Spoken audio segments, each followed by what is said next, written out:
যে মানুষটার মাধ্যমে আল্লাহ তাআলা আমাদের রিজিকের ব্যবস্থা করে দেন, আমাদের সকলের উচিত সেই মানুষটাকে খুব যত্ন সহকারে রাখা, হোক না সে আমাদের স্বামী, বড় ভাই বা মামা, খালু, চাচা যেই হোক। আসসালামু আলাইকুম সবাইকে। সবাই কেমন আছেন? আলহামদুলিল্লাহ আমরা ভালো আছি।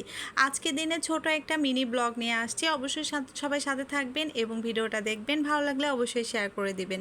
তো সবাই কেমন আছেন আগেই কমেন্ট করে জানিয়ে দেবেন, কে কোথা থেকে দেখছেন এটা কিন্তু অবশ্যই মেনশন করবেন। তো যাই হোক, আজকে সকাল সকাল ঘুম থেকে উঠে আশপিকে বিদায় দিয়ে দিলাম স্কুলের জন্য, তারপরে আমি নাস্তা বানিয়ে নিলাম এবং আমরা বাসার সবাই সবাই নাস্তা করে নিলাম। এদিকে দেখেন নাস্তা টাস্তা হয়ে গেলে বেবির বাবা যখন অফিসে যাবে সে নিজের জুতাটা একটু ক্লিন করছিল, তখন আয়াস আমার ছোটো বেবিও চলে গিয়েছে তার একটা জুতা নিয়ে, যে বাবা আমার জুতাও ক্লিন করতে হবে, ওরকেও ব্রাশ দিতে হবে। তো বাবাটাই দুজন মিলে জুতা টুতা ক্লিন করলো ওদের।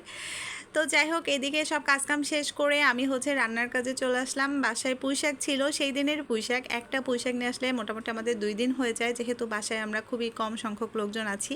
তো সেদিন তো আমি পুঁইশাক রান্না করেছিলাম মিষ্টি কুমড়ো কাঁঠালে বিচি দিয়ে। সবাই অনেক পছন্দ করেছেন আমার ওই ভিডিওটা, সবাই অনেক ভালো বলেছেন। এরকম তরকারি আসলে আপনারা খুব পছন্দ করেন। তো যাই হোক, আজকে কিন্তু পুঁইশাক রান্না করছি এবং সেটা কচুরমুখী দিয়ে।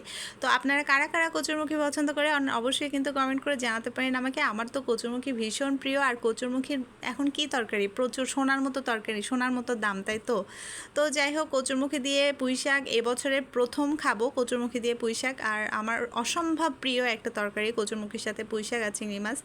তো এখানে সব রেডি করে নিচ্ছি। শাকটা কিন্তু আমার আগেই কাটা ছিল, যেহেতু এক হাতে শাক কাটে রান্না করতে গেলে অনেক কষ্ট হয়ে যায়, আর আমার সেই হেল্পিং হ্যান্ড এখনও পর্যন্ত আসে নাই।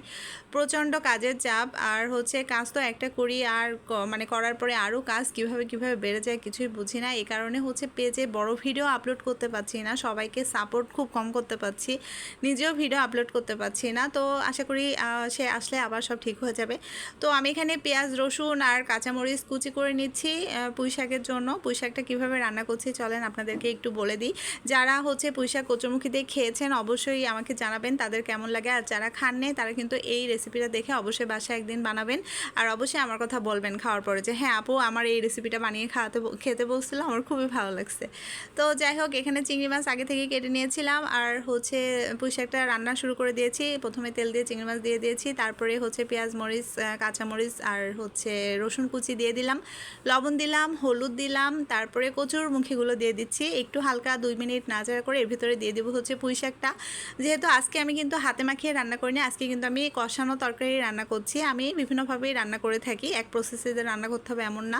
তারপরে শাকগুলো দিয়ে একটু কষানোর জন্য রেখে দিলাম। এখানে অল্প একটু পানি দিব, যেহেতু কচুরমুখী আছে এজন্য অল্প একটু পানি দিয়ে, কষানোর পর অল্প একটু পানি দিয়ে এটা রেখে দিয়েছি। এরপরে আমার আর রান্না করব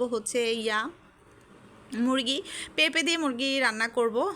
তো অবশ্য ভিডিও অনেক বড় হয়ে যাচ্ছে দেখে এখানে কিন্তু আর ওই ভিডিওটা অ্যাড করছি না। তো যেটা বলছিলাম, আমাদের রিজিক তো অবশ্যই আল্লাহ ঠিক করে দিয়েছেন, যে যার রিজিক সেই সেটা পাবে, নির্ধারিত আছে। এটা আমাদের আল্লাহ তাআলার কাছে, আল্লাহ তাআলা আমাদেরকে দিয়ে দিয়েছেন। কিন্তু যার মাধ্যমে আমাদের রিজিকটা আছে, হয়তোবা আমার স্বামীর মাধ্যমে আমার রিজিকটা আছে, তো আমাদের সবার উচিত যে যার মাধ্যমে রিজিকটা গ্রহণ করছেন তারা সবাই তাদেরকে অনেক ভালোবাসবেন, আদর করবেন, যত্ন করবেন। দেখবেন তারা অনেক খুশি হবে, কারণ আমাদের স্বামীরা বা আমাদের বাবারা আমাদের জন্য অনেক কষ্ট করে, প্রচুর পরিশ্রম করে। তো তাদের মনে আঘাত লাগে এরকম কোনো কথা আমাদের আসলে বলা উচিত না। আর তাদেরকে একটু তাদের প্রতি বেশি যত্নশীল হওয়া উচিত, কারণ এখন আমাদের সমাজে এমন একটা অবস্থা হয়ে গিয়েছে যে এখানে পুরুষেরা যদি ইনকাম করতে পারে তাহলে খুবই ভালো, তারা খুবই যোগ্য পুরুষ, তারা খুবই সম্মানীয় একটা ব্যক্তি।